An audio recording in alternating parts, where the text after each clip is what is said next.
All right. I think she's still listed under your name. That's okay. All right. Hello, everyone. My name is Catherine Tran. I am with the Immigrant Entrepreneur Summit, also representing Community CPA. And so this past November, we had the Immigrant Entrepreneur Summit. And I know some of you were not able to attend, but we had a variety of amazing workshops. And so one of the workshop speakers is Alex Taylor, who is with us today. He is part of Nubo. He is the managing director for the Iowa Startup Accelerator.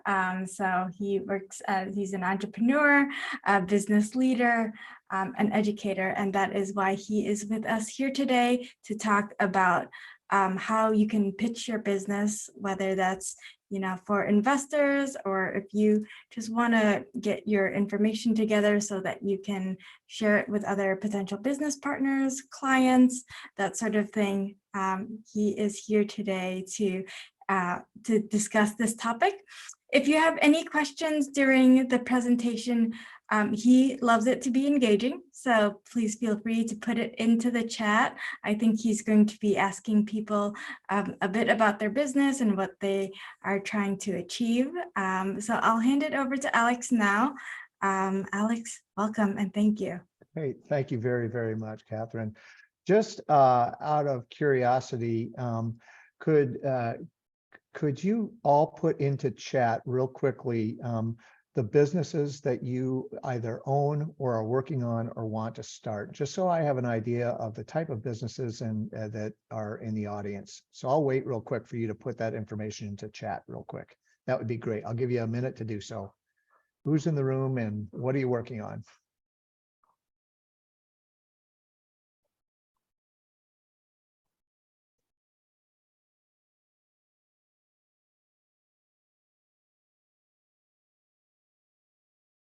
You can either put it in the Q&A box. I saw some, chat has been disabled. All right, I don't know why that is. I'm sorry, I will try to fix that, but feel free to put it in the Q&A if you're not able to put it into the chat box. Thank you, Catherine. Yes. Yeah. Thank you, Tom. Financial coach. Good. Thank you very much, Sor.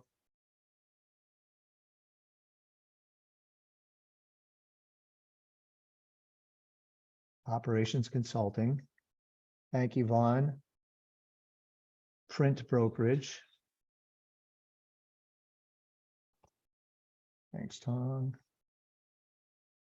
Technology solutions. I take it that would be software, hardware, all the combined. Is that right, Fritz?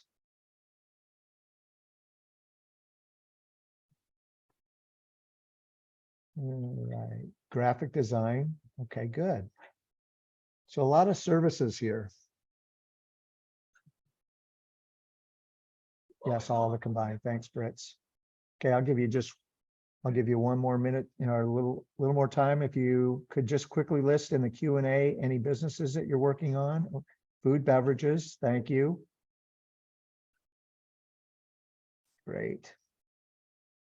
Well, that's a good enough start. Feel free during this presentation to populate questions into either the chat or the Q&A, or raise your hand, and I will be sure to follow up and ask, because I want this to be as interactive as possible, even though it's a webinar. So I'm going to go ahead and share my screen. And if I can just quickly, Catherine, can you give me a nod if you can see my screen okay? Yes, I do. All right, terrific. All right, so what we're going to do today, if I can get my screen to work here, of course, there we go. So today's agenda is, I'm going to quickly talk briefly about audience. And then I'm going to actually get into content. And that really is the bulk of what this presentation is about. What should be included in a pitch deck and what should you cover? I will give you a few design considerations, and then we'll finish off with any tips that I have about giving a pitch. Okay. And this is going to be approximately could be between 20 to 30 minutes long. I don't think it'll be 30 minutes long, but like I said, if you have any questions, please pile those into chat or raise your hand. And Catherine, if you see anything pop up, please feel free to interrupt me, and I'll gladly stop and answer questions as we proceed. So that being said, the first and most important consideration you need to have before you give a pitch is, who exactly are you pitching to? So you can be pitching to, I kind of boil it into three primary audiences. You can be, whoops, wrong way. You can be pitching to strategic partners, and strategic partners are usually people in the audience who are there to help you in one way, shape, or form. You could be pitching to an accounting firm if you need accounting help, or you could be pitching to a marketing firm if you need marketing help, or you could be pitching to people who can help you find additional clients. And always keep your audience in mind as you are developing your pitch. The other people are pitching to are investors. And that's what many people approach me about at the Startup Accelerator, is pitching to investors. And so when you're pitching to investors, typically they are looking for investment fund, or you're looking for investment funds or bankers or things like that. The third group that you would be pitching to could be your customers. And obviously, when you're pitching to your customers, you want them to be buyers, and you'll fashion your pitch according to the audience that you are pitching to. So the first slide of content typically is, what problem are you solving? So one of the things that I have noticed when I get business pitches to me, and I kind of work for an investment firm, and we have people come to us much like Shark Tank, and they pitch their business. The first question we have is, what problem are you solving? So when I think of financial consulting, you're helping them either improve their profitability or improve their financial efficiencies, or you're going to help them find ways to manage their books in a way that saves them tax dollars or something like that. Or when you look at print industry, you're looking to find solutions in the print industry, or your technology solutions, you're helping them improve their inner office efficiencies or lower their operating costs from a technology standpoint, et cetera, et cetera. But you need to be very, very clear about the problem that you are solving. And then that would be your first slide. Your next slide then is, who are you solving the problem for? More important than the problem, when I hear pitches, is you need to be very, very clear about who your customer is. Who are you solving the problem for? And oftentimes, if you really think about it, it's very possible you're solving the problem for 2 people or 3 people. When you think about financial services, you're solving that problem for the business person if you are doing financial services consulting, but you're also solving that problem for the CPA, or you're solving that problem for their salespeople. So if you have good financial reports, those financial reports actually meets the needs of a few people that participate in that business. Or the technology solutions, not only are you making the business efficient for the business owner, but more than likely those efficiencies will be passed on to their customer or their employees. So knowing specifically who you are solving the problem for, or who the customer is really, really, really important. And when I work with startups, probably the most important thing I tell startups is to spend a lot of time upfront doing customer discovery. Knowing that customer is really critical. So that's the second slide. The third slide in a solid pitch deck should be, how are you solving the problem? The one piece that I want to caution you about, when you are describing how you solve the problem, you need to be able to describe how you're solving that problem in less than 30 seconds. You don't want to get into all of the detailed mechanics and into the granular, the details of how everything actually works. You need to be able to describe it in a way that's very simple and very understandable to the audience at a very high level. What often happens is, and this is especially true with people in the technology industries or chemists, people who are engineers, they start describing how they're solving the problem and get into all these mechanical details or the real detail stuff. And they, 3, 4, 5, 6 minutes just disappears into all this morass of stuff. And the audience may not understand half of it. I'm working with a customer right now, or a client here in Iowa City, who is developing a technology that will capture energy from the currents of waves, of ocean currents. It's capturing that energy into electricity and powering cities. And when you ask him how he's solving the problem, he gets way into the thermodynamics of everything and the aquadynamics and how that generates, and he loses the audience when he does his business pitch. So what problem are you solving? Who are you solving for? How are you solving the problem? Very simply, capturing the current of an ocean to generate energy for municipal districts. That's all that person needs to say. Keep it simple, keep it high level. One of the major purchases of a business pitch is to get to the Q&A, and it's the Q&A that's really the meat and potatoes of your pitch. You want to give the audience enough information that they are excited about your product or service, and that they have a bunch of extra questions and really want to get to know you more. Okay, so with that in mind, don't kill them with the details in the pitch. You want to entice them with the details of your pitch. So after you have described how you're solving the problem, the next thing is, who are your competitors? So how is the problem currently being solved? And it's really important that you are fearless about talking about your competitors. I hear people sometimes discount those competitors, and I think it's really important for founders and CEOs to admit that they have competition and not just poo-poo saying, well, nobody really competes with me. Now, the fact is somebody is doing something to try to solve a problem. There's several financial consultants and print brokers out there, and operation consultants. So how are they your competition, and are they local, are they national, are they regional, et cetera? But be very, very clear about who your competition is. And then after you tell people who your competitors are, then you say, how is your solution better? Or more importantly, what is your competitive advantage, or what is your value proposition? This is your bread and butter right here. How you differentiate yourself from the competitors that you just mentioned, that is what should get people very, very excited about your business. Okay. One of the charts that you often see when people do this slide is they will have a matrix, and they will list the competitors at the top, and then they'll have the features and benefits on one side, and they'll check underneath their own title all the great things that they do. That is my competitive advantage, and there'll be a check mark. But then the competitors will maybe have a check mark in 1 or 2 of those boxes, but you've got them all checked around it. That's a real simple visual to explain what makes your solution better, or what is your competitive advantage, what is your value proposition.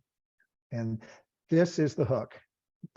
You've got the problem, they should identify with that. They know who the competitors are, they know your solution, but what makes you better is what takes you to market. That's what you can, that's what you go to bank with. After you have explained why you have a better solution, the next step is, how big is the market?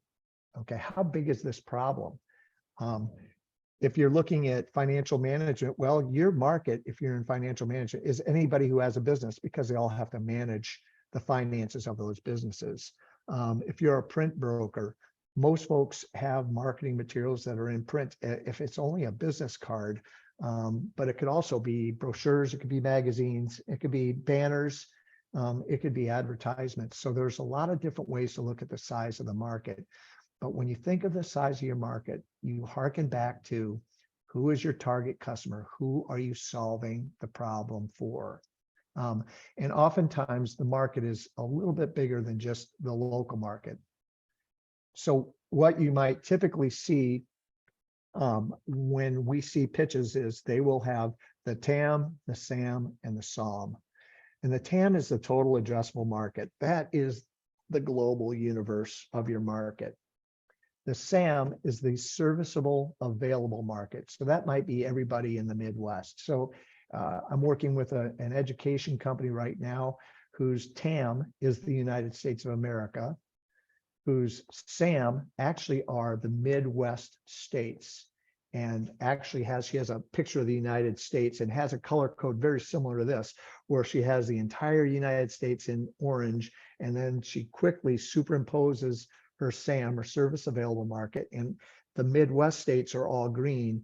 And then she has her service attainable market, and it's right now just the state of Iowa. And when I talk to people about pitching their business, I always like to start and have them talk about our service obtainable market. Right now, we're focused on Iowa. But as we expand from Iowa, we will move into the Midwest, and then we broaden out to the SAM, the service available market.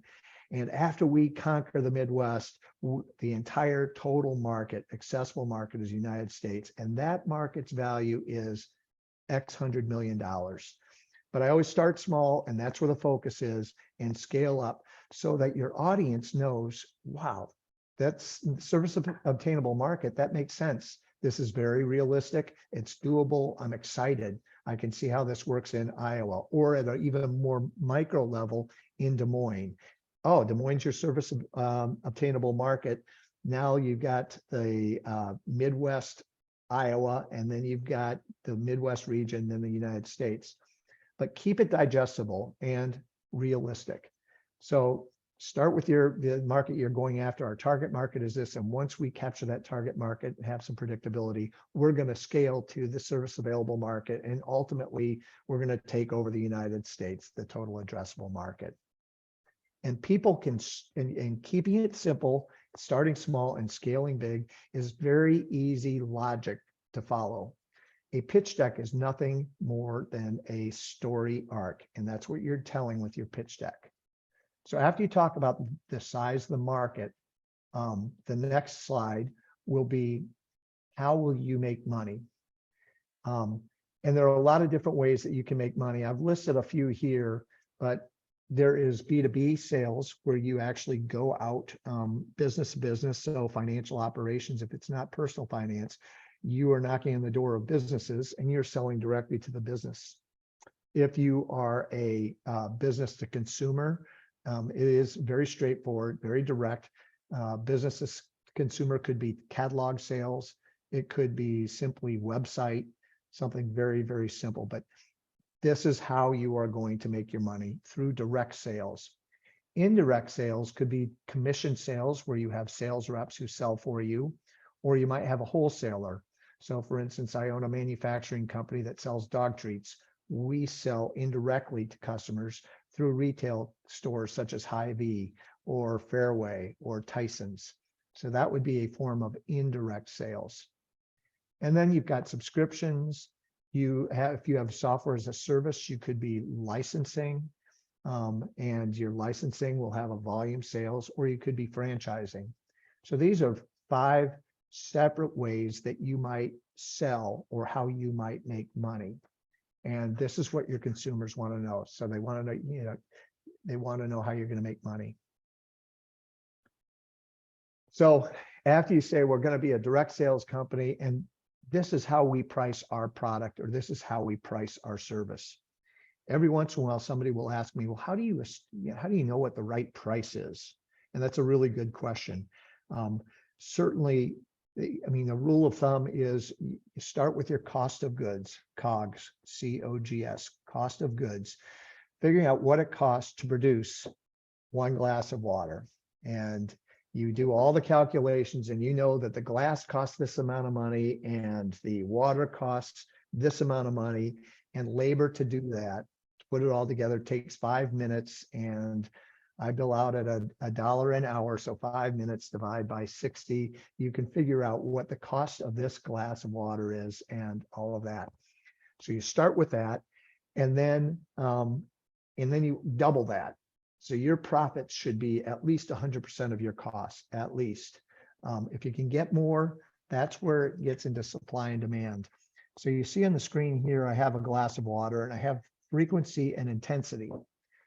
Now we know that this glass of water probably costs, I'm just going to say for the sake of this example, 75 cents after I do labor, water, and glassware. That's great. But what if I said, I'm going to sell you this glass of water for 20 bucks? My hunch is you're all thinking I'm crazy. You're like, I'm not buying that stinking glass of water for 20 bucks.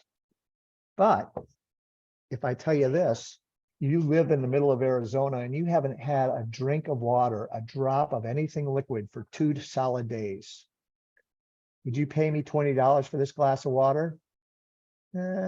Probably not. Maybe $3 or $4 for that glass of water, but not 20. But if I then tell you, you have not had a drop of water, you live in Arizona, it has been 1 full week with nothing liquid in your mouth for 1 full week, and I show you this glass of water and want to charge you $20 for this glass of water, the intensity of your need is great enough that you would probably say, I'll pay you $40 for that glass of water. So my point is that frequency and intensity of the problem you're solving will also help you dictate the price of those goods. But always start with your cost of goods and then at least double those costs of goods to establish your pricing. And from a services standpoint, it's really amount of how much time are you putting in and what is your time worth. So as a financial consultant, you may want to quickly survey all other financial consultants in the Des Moines area, as an example. Find out what they charge on an hourly basis and figure out, how do you rate compared to them? Do you have the same skills or more skills or less skills? And is your product differentiation, is your value proposition greater? Then you should be able to charge more money for that, depending on where that sits. And I will be glad to talk to any of you individually to discuss pricing strategies offline from this conversation. So the last slide we looked at prior to this was, if I can get my slide, we looked at how you will make money, and this is the pricing. Okay. The next slide I always like to have in a pitch deck is something that outlines your leadership team. So what makes, the question you're answering with this in your pitch deck is, what makes your team the absolute best to provide these services? What's your academic background, your professional experiences? Why are you the experts? Why should I spend my money with you, trust my business with you, trust my revenue with you, my time with you? And there's a theory out there that a solid team with a marginal idea is better than a marginal team with a great idea. And this is really important. You need to be able to convey why your team is really, really good. Because if you write a business plan and you are starting a business and you start to implement that plan, you're going to find that circumstances in the environment, the culture, the customer, something's going to change, and your business plan is going to change as you start to grow and scale your business. So if you have a great leadership team and the plan changes, a great leadership team should be talented enough to pivot and be flexible enough to adjust to the changes in your business as you begin to scale. You may have a great idea, but if you have a marginal leadership team and the market changes the way that business goes to market, a marginal business team may not have the flexibility or the ability to shift, pivot, and change as the market changes and you bring your idea to market. So it's very important when you convey your leadership team that you do everything in your power to let the audience know, the strategic partners, the customers, why your team is the best in the world to do what it is that you're trying to provide. The next slide would be, okay, so here's our leadership team, and this is, pricing, the problem solving, or competition, why we're better. how we plan to go to, how we plan to sell, our pricing, our leadership team. Here's what we are going to do next. Here are our milestones and our projected timeline. What you're doing with this slide is setting expectations to your audience so that they can see that you have a plan and a timeline with deliverables at the end of these timelines. So how do you convey this in a slide? I've seen people do it on a quarterly basis, a 6, 12 month, 18-month basis, or a 1, 2, 3 year basis. That is really up to how much change is going to happen in your business within those timeframes. If you know you're going to achieve substantial changes in a quarterly basis, then go ahead and just track 2 or 3 quarters of growth or achieving of goals or progress towards your end. If it's going to take longer for you to achieve significant measurable changes, then go to a 6-month, 12-month, 18. And if you are really looking strategically, 1 year, 2 year, 3 year. Part of that depends on the type of business. Part of it depends on your costs and how long, and part of it is your KPIs or your key performance indicators. How long is it going to take you to achieve something that is measurable that your audience can get excited about? And one way to convey that is on a timeline. And something I will just sort of caution you about, this is just a sample timeline, just more for visibility. If you look, you can see somewhat clearly the dates, the year dates. You got 2011 all the way up to 2015, and they only have 5 markers on the slide.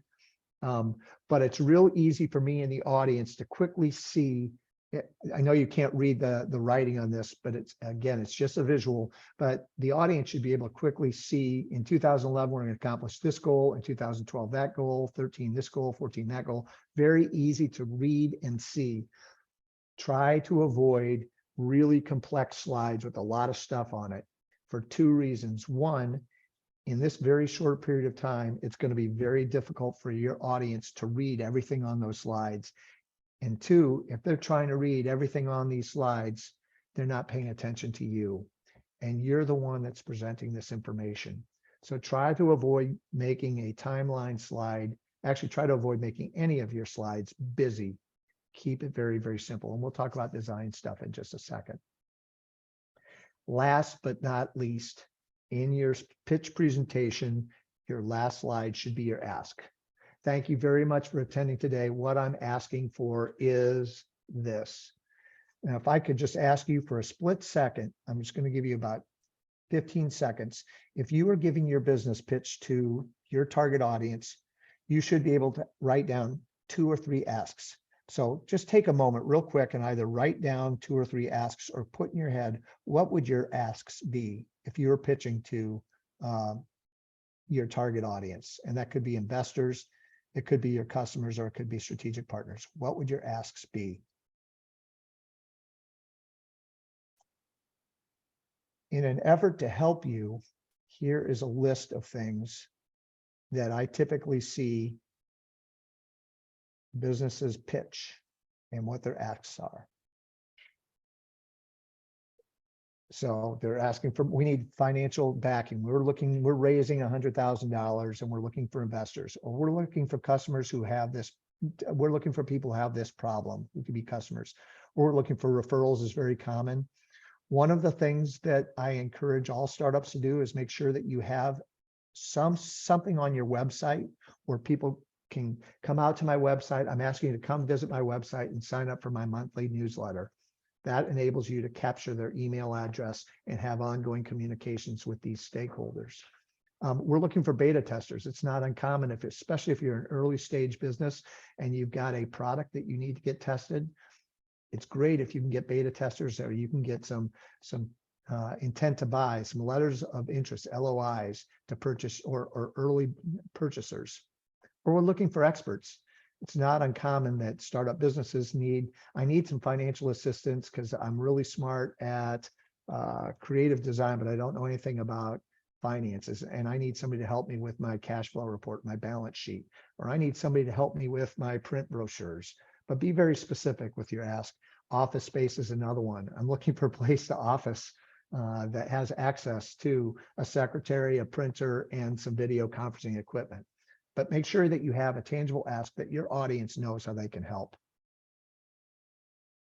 So that is what really comprises a pitch deck. And I'm going to go through it real quick one last time. And then I believe I'll be able to make these slides available to you after this conference. But what problem are you solving? Who are you solving the problem for? How are you solving the problem? Who is your competition? What makes you and your solution better, or your competitive advantage, value proposition? How big is the market that you are solving the problem for? Getting them especially investors, getting them very excited about investing in you. How will you make money? What's your pricing? How are you going to price this thing? Who's your leadership team? Why are you the best team to do this? What are your milestones with projected timelines? Here's a sample timeline. And what is your ask? If you can convey these things in your slide deck, then you've got everything necessary for a pitch deck. And I see that we've got some questioner in the chat, so I'll get to those in a second. Actually, I'll stop right now and just see. Okay, the chat functions are working now, so feel free to put your questions in the chat. Thank you very much, Catherine. So another really important thing that you need to know as a founder, earlier on, I talked about how does that product work, or how do you use the product? This is in their back slides. You may have, your slide deck actually could be as many as 30 slides long, but you're really only answering in your pitch, you're only answering 7 to 8, you're only using 7 or 8 slides. And that is the bulk of what you're presenting. However, after you get to the conclusion of your slides and you give them your ask, you'll say, okay, any questions? In the audience, somebody who might be an engineer said, yeah, could you explain how that works, how you get energy out of the ocean?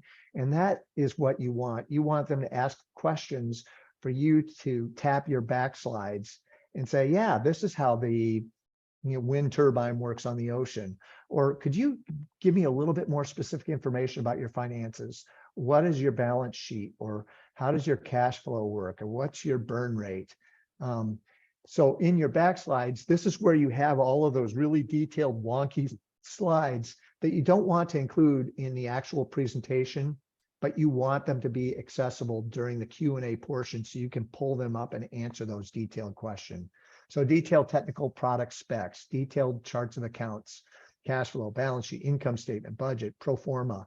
Pro forma being, here's where we see ourselves going and how we're going to do that. And the real detailed granular stuff. The detailed rollout of and your marketing plan, and also detailed bios of your leadership team. These are just examples of slides you have in the background that you don't really present, but during the Q&A, you can pull these slides up as people have questions. Okay, I'm going to give you just a few things about layout and design when you're putting together your pitch deck. And again, this is based on not only good technology and technique, and you can look a lot of this stuff up online, but you want to use as few words as possible. You shouldn't have more than 3 lines of text on a slide. In this case, I have 4, so do as I say, not as I do, but no more than 6 to 9 words on a given sentence. You want to use few words, make them big and easy to read for the audience. And you don't want the slide to be so busy that your audience has to spend time looking around the whole slide to figure out what it is they should be looking at and reading. So try to keep it fewer than 13 total words and no more than 6 words per line, and try not to go more than 3 lines if you can help it. In this case, I'm using two words. It looks like 2 words, 6 words, 2 words, and 3 words. Very simple, easy to read, not distracting. And you can still pay attention to what I'm saying while you're reading. That's what you want. If it's too busy, you're going to lose them. They're either going to be too busy looking at your chart, trying to figure things out, and they're not paying attention to you, or they're just paying attention to you and they're not looking at the slide. Okay.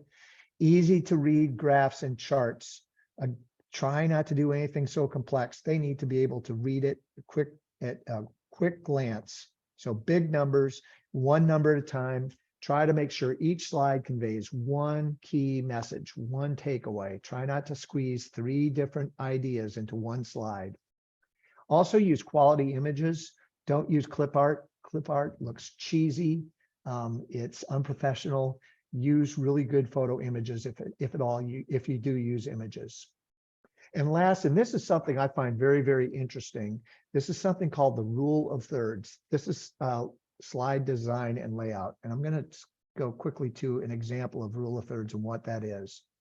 So if you look at this rule of thirds chart that I have up, this is done through a series of studies, eye motion studies, and this shows you how our eyes track when we are looking at PowerPoint display.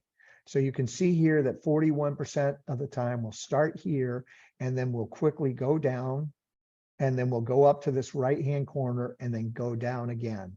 This is naturally how humans' eyes track content on a slide, okay?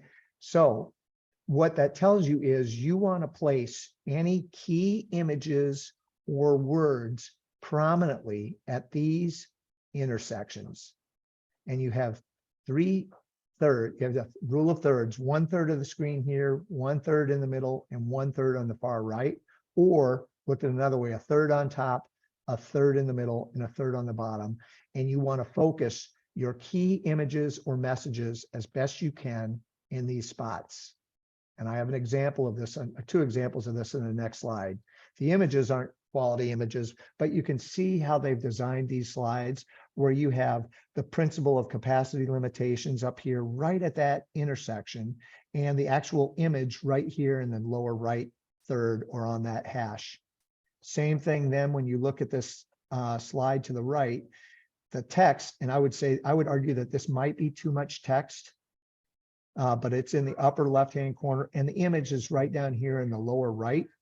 But by placing these images and text in those intersections on the slide, you have a greater chance of having your audience be able to read it quickly and efficiently and follow along with what you're trying to say. So, what tips do I have? I would say practice, practice, practice, practice, practice, and when you're done practicing, practice a few more times just for good measure. You cannot practice enough. Practice in the shower, practice when you're walking between classes or between your car in the parking lot, practice while you're grocery shopping. In your mind, go over the script over and over and over again. You don't want it memorized per se, but you want to be able to give your pitch inside and out in the middle of your sleep or not. You don't want to sound scripted. You want to sound conversational. And the only way you're going to do that is if you're very, very, very comfortable with your pitch.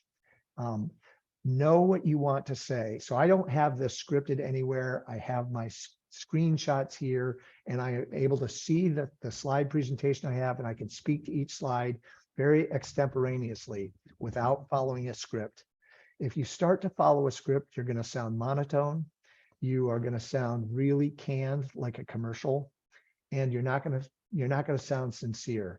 So by practicing in your head and not reading a script, you're going to come across very conversational, very sincere, likable, not canned, not trying to sell something. Time limits. Also know your time limits for your presentation. So you've got actually four different pitches I've outlined here. You've got your elevator pitch, and that is 30 seconds. And in 30 seconds, and the goal, remember, the goal of all of this is to get the audience to want to know more, to get the audience to do something, get them excited about your product, get them excited about your service. And to get them excited, you need to be very, very surgical, very deliberate about the message you're trying to convey. So in an elevator speech, you only have 30 seconds to outline your problem, your solution, and your competitive advantage or your value proposition. Say, gosh, I've got this problem. I've got this solution is so good. And this is why this solution is really going to work. I hope you're excited. And if you are smart enough and quick enough on your feet, and I'm really looking for investors, I'm really looking for strategic partners, I'm really looking for customers, I'm looking for referrals, I'm looking for office space. Know what that ask is. So in an elevator speech though, problem, solution, why you're the best, and what are you looking for? Why is it important to the person you're talking to on the elevator? Introductory overview. This is where you might have a little bit more time than an elevator speech. So you're talking about the problem, the solution, your competitive advantage, and then why is it important to that particular audience? You should be interested in what I'm talking about for this reason. And you've got probably another 10 or 15 seconds where you can describe why it's important to that audience and really make it tangible to that audience. And then you conclude with your ask. For a pitch competition, which is not very, which is common, is a common way for startups to fundraise. There are pitch competitions all over the state, not tons of them, but a lot of them are around the universities. Those typically time out between 3 and 6 minutes. I will tell you that pitch competitions are usually very strictly timed. So if they tell you you have 6 minutes, you only have 6 minutes, and they will cut you off at 6 minutes. Even if you're in the middle of a sentence, they will cut you off.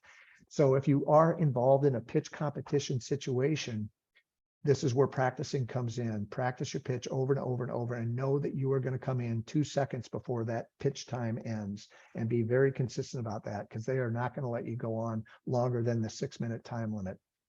And then when you are actually doing a venture presentation, don't go longer than 8 to 10 minutes. Get your presentation out there with the information I conveyed, and because your goal is to get to the Q&A. Your goal is getting them excited. So when you get to the Q&A, you're allowing the audience to speak and ask more questions about what it is that you are pitching and why you're pitching, and answer their questions with knowledge and confidence. And you should be well on your way. The other thing that happens with pitches is, and this is very normal for any public speaking, our adrenaline is already elevated.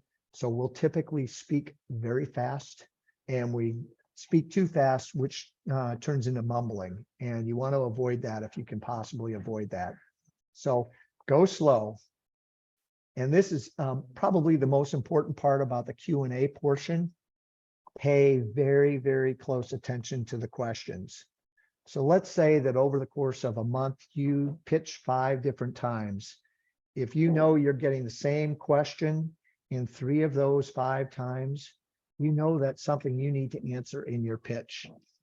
These questions should inform you about the questions you're leaving the audience with. You want to be able to answer some of these questions and anticipate these questions.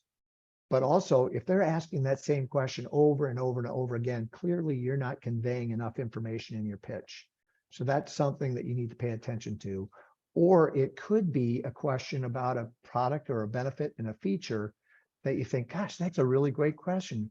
Maybe we should be adding that benefit or feature or value to our product, service, or offering.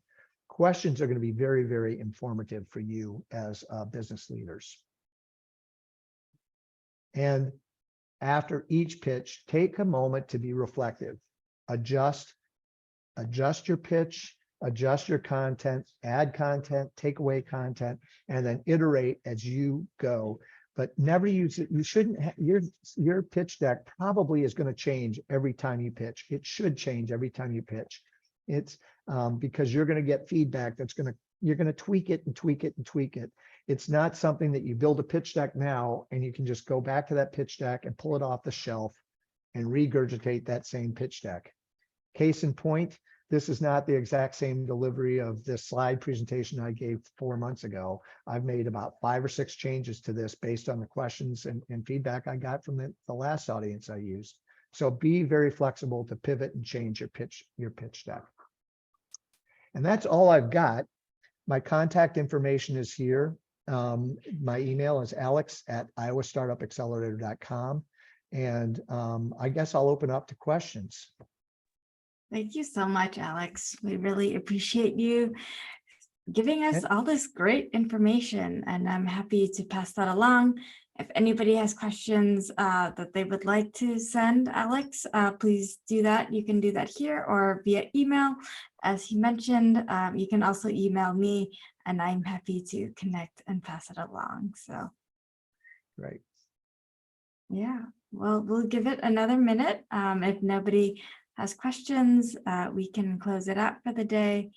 Again, thank you for your time. You're very, very welcome. Thank you for the opportunity, and good luck, everybody. Accelerate on. Wonderful. Thank you, everyone. We'll see you later. Take Bye care. now.